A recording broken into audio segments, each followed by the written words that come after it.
Courtroom revelation. Bryan Kohberger admits to Idaho killings. A closer look at the case and upcoming sentencing. This confession shocks the public and brings startling clarity to the case.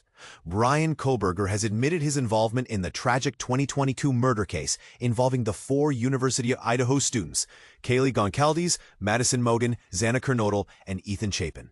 During a hearing on July 2nd, Kohberger, who is 30 years old, stood before the court and pled guilty to 4 charges of murder as well as 1 count of burglary, a decision reached through a plea agreement with the prosecutors.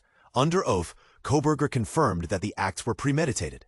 When District Court Judge Stephen Hippler asked Kohberger if he had committed each murder willingly, unlawfully, deliberately, and with premeditation and malice with forethought, Kohberger responded affirmatively, yes.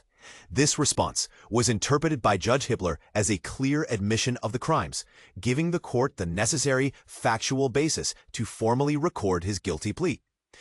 In exchange for his guilty plea, Kohberger gave up his right to appeal or request a wider sentence. As part of the plea arrangement, Kohberger is expected to receive a 10-year sentence for the burglary charge and a life sentence without parole for each of the 4 murder counts.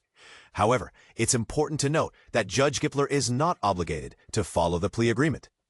Kohberger, a graduate student at Washington State University, was taken into custody on December 30th, 2022, about a month after the victims were found fatally attacked in a rental home in Moscow, Idaho.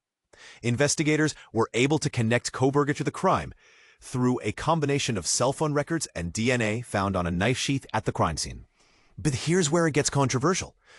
Prosecutors mentioned that Kohberger's plans may not have initially included all the murders that occurred that night. This raises profound questions about the unpredictability of such violent acts. Kohberger's sentencing is due to take place on July 23rd. What are your thoughts on this case and the implications of the plea deal? Share your perspective in the comments. We'd love to hear your opinion.